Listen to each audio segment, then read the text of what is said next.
Have you ever thought about the stuff in your house that you display versus the stuff you hide? Oh, yeah. The mantelpiece versus the junk drawer. Exactly. Yeah. I mean, for a long, long time, if you owned a water pipe a bong, Yeah. it was. Mm, It was firmly in the hide it for category. sure. Probably cheap acrylic, maybe some metal parts. Totally anonymous. It was just paraphernalia. But then you walk into a high-end smoke shop today, or even an art gallery, and what do you see? You see these incredible borosilicate glass sculptures. I mean, they're intricate, colorful, signed by an artist. Some of these things cost as much as a car. People collect them. They have special display cases for them. It's a complete 180, a total cultural flip. And it feels so normal now. Yeah. But we often forget that functional glass as like a legitimate high-end thing, Yeah.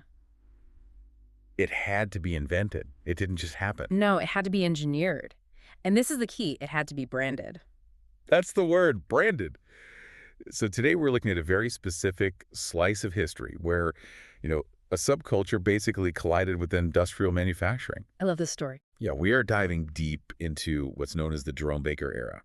We're basing our whole discussion on this fantastic breakdown from Nug Notes, the Jerome Baker era, from garages to glass icons. A great source. And our mission really is to trace the journey of one guy, Jason Harris, and see how he took this little garage scene in Eugene, Oregon, and just birthed a global collectible category. And it's such a great story because it's not just about, getting high. It's about business strategy, thermodynamics, and the Grateful Dead. The Holy Trinity. Okay, let's get into it. We have to start with a spark. And I mean that literally.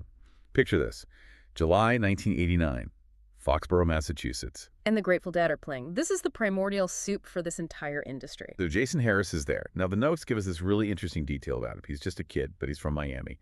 And he was raised around that whole 1980s smuggling scene. Which is such a crucial piece of context. I mean, think about it. For the average person in 1989, the war on drugs is at its peak. Cannabis is taboo. It's scary. But for Harris, growing up in that specific Miami world, it was commerce. It was normalized. So he didn't have that layer of fear that stopped other people from seeing the business potential. So he's at the show. He's wandering around Shakedown Street, the parking lot scene. And he sees something that just stops him in his tracks.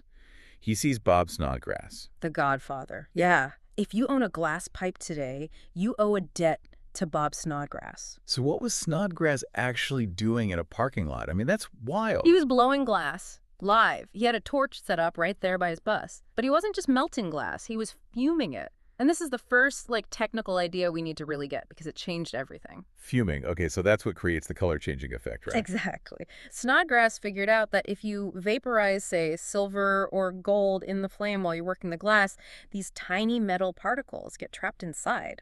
So when the pipe is clean, it looks kind of clear, maybe a little yellow, but as resin builds up inside that dark background, it makes the fume just pop. It turns blue, green, gold. It's interactive art. The more you use it, the more it changes. Right.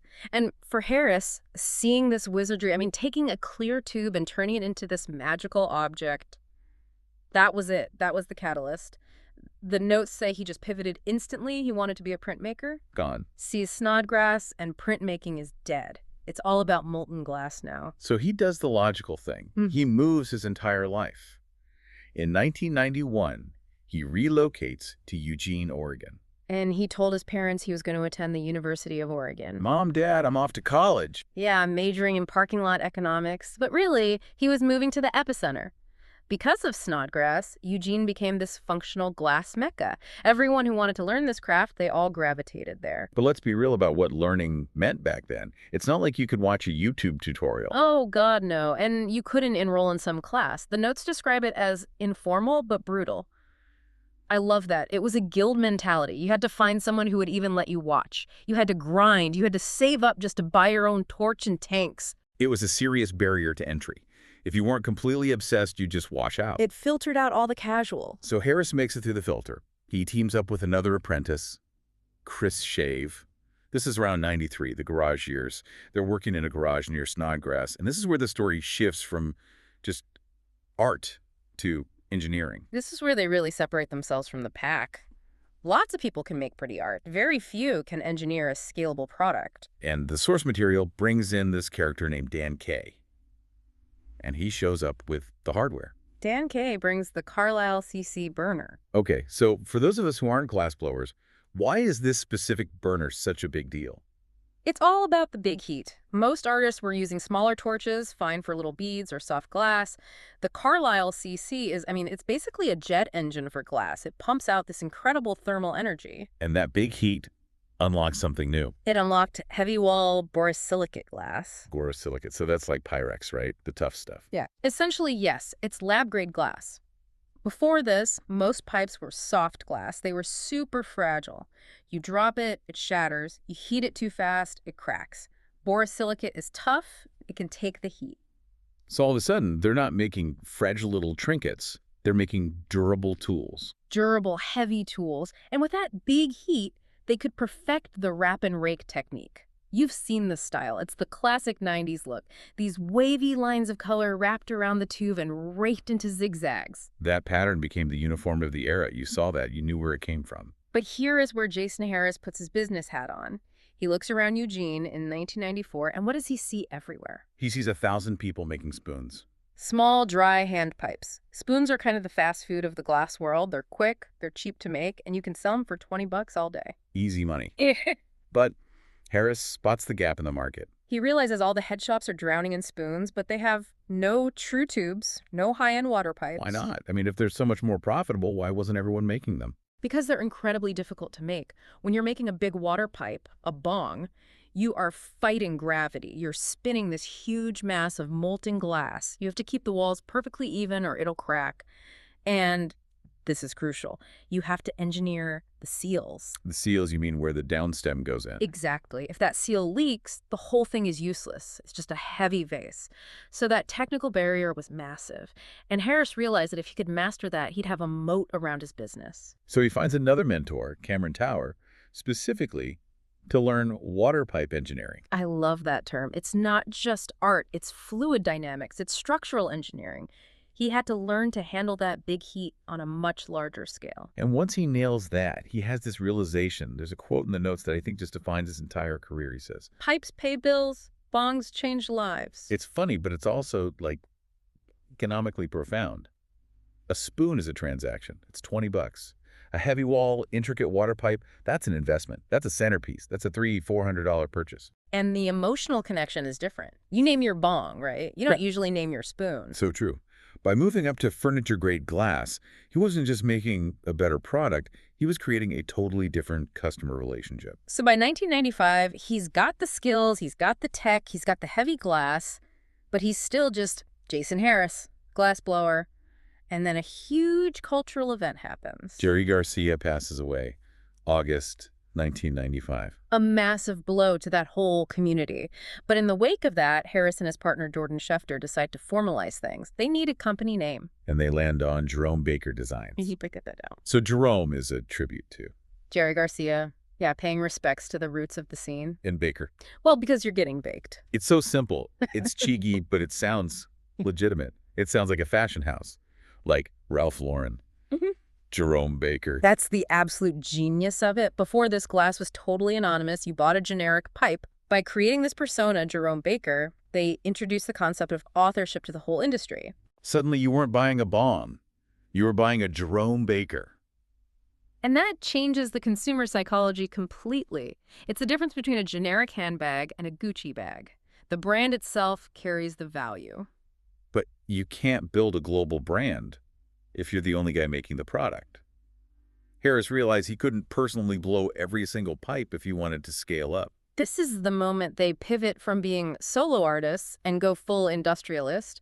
They bring in the JBD system. The shop system. It's straight out of the Henry Ford playbook. Instead of one artist making a piece from start to finish, which takes forever and can vary wildly, they broke down the process. Division of labor? Exactly. You'd have one guy on a torch just making the main tubes, the sections, another guy making bases, another one flaring the mouthpieces. So how do they assemble all these parts? On the lathe, they'd load these pre-made parts into a glass lathe, which spins a glass perfectly straight mechanically, and then stitch them together. Why is the lathe so important here? Standardization. The lathe ensures every tube is perfectly straight. Human hands wobble, the machine doesn't. And that allowed them to create a catalog. If you're a store owner, you don't want a box of random wobbly art. You want to order SKU number 10 and know exactly what you're getting. And out of this system comes the icon, the mothership. The design that defined the entire late 90s. Describe the mothership for us. It was this heavy tube, clear or fumed, with a bubble base. They called it the orb, but the signature feature was the downstem. They used a rubber grommet. Okay, hang on. In modern glass, rubber grommets are seen as kind of old school, right? Or even cheap. Wow. Everything is glass on glass now. Why would they use a rubber grommet? It was a strategic bridge technology. You have to remember their customers were used to acrylic bongs, which all used rubber seals. If you did a glass-on-glass joint in 1995 and it wasn't perfect, it could lock up or break. The grommet was reliable. It made this scary, high-end glass object feel approachable. It was like the training wheels for the high-end glass market. That's the perfect way to put it. It was a transitional object. Okay, so they have the product, the mothership, they have the brand, Jerome Baker, they have the factory system. But this is the mid-90s. There's no Instagram, no Shopify. How do you actually get these things to people? You hustle. The notes call it the mobile growth strategy, but I just call it the duffel bag hustle. Paint us a picture. Harris and his team would literally load up massive duffel bags with thousands and thousands of dollars of glass. They'd fly into a city, rent a car, and drive to college towns, and they would just knock on the doors of fraternities. Can you even imagine that? It's Friday night, you're in a frat house, and some guy shows up at the door with a bag full of this incredible art glass. Easiest sale in the world. But it was brilliant because they were cutting out the middleman to build hype directly. They were building a grassroots network, one dorm room at a time. And they also used the head shops in a really smart way. Yeah, they used them as filters. They'd walk into a head shop and ask the owner, hey, who are the big collectors in town? Who really spends money? And then they'd go find those people directly. They were manually building a customer database before CRMs were even a thing. And of course, we can't forget mail order. The Amazon of the 90s. They'd run ads in High Times magazine. You send in a money order, you get back this glossy catalog. It just blew up their reach nationally way faster than they could travel. So the network is building, the brand is growing, but they needed that one last stamp of approval. And that happened in 1996. The Amsterdam Cannabis Cup. Which, for anyone who doesn't know, is basically the Oscars of the cannabis world. It is the highest honor. And in 96, Jerome Baker Designs wins Best Product. That trophy changes the entire game. It's global validation. Before that, they were a cool American brand. After that, they were the best. It gave the glass provenance. Provenance, that's a fancy art world term. It just means the history of a piece adds to its value. Suddenly, owning a Jerome Baker wasn't just about function. It was about owning a piece of a championship lineage. Demand just went through the roof. And because they had that Henry Ford factory system we talked about, they could actually meet the demand. That's the crucial point. If they were still just one guy in a garage, that award would have crushed them. The engineering prep met the marketing opportunity. They were ready to scale the moment the spotlight hit. So let's jump to the end of our era. It's 1999. How has the landscape changed? It is. It's unrecognizable compared to 1991. In less than 10 years, they took a craft that was literally happening in secret, in garages, hidden from the law, and turned it into a standardized national industry. The notes mention a new logic for functional glass by 1999. The logic of collectability. By 99, you have scarcity, you have specific logos, limited runs, you even have counterfeits, which, let's be honest, is the ultimate sign you've made it as a luxury brand. If people are faking your stuff, you're doing something right. Exactly. Jerome Baker Designs proved that people would pay a premium for the brand, not just for the function.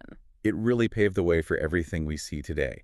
You look at the modern glass scene artists doing drops on Instagram, pieces selling for $50,000, collabs with streetwear brands. It all traces back to the JBD business model. They legitimized the medium. They moved the object from the junk drawer to the display case. That is the fundamental shift. They made it something you could be proud to own. It's an amazing journey to think about. Starting in a parking lot in Foxborough, watching a wizard melt glass, and ending up with a standardized industrial production line. It just highlights a pattern you see in so many successful industries. The spark is artistic Harris, seeing the beauty of the glass. But the scale comes from engineering and business strategy. You needed the big heat technology, and you needed the Baker branding savvy. Take away any one of those pillars and the whole thing falls apart. Without the tech, the glass is fragile. Without the brand, it's just a commodity. Without the art, nobody cares.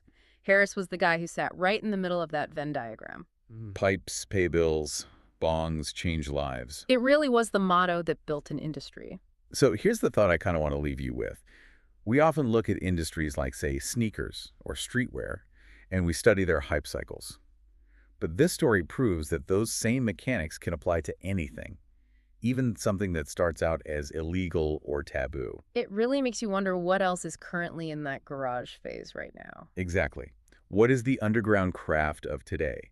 Maybe it's 3D printed custom mods, maybe it's biohacking, maybe it's something in the gray market of software. What's just sitting there, waiting for that perfect mix of engineering rigor and branding loss to turn it from a weird hobby into a global asset class? Yeah, look around your own garage. You never know what might be the next big thing. Thanks for listening to this deep dive into the Jerome Baker era. We'll catch you on the next one.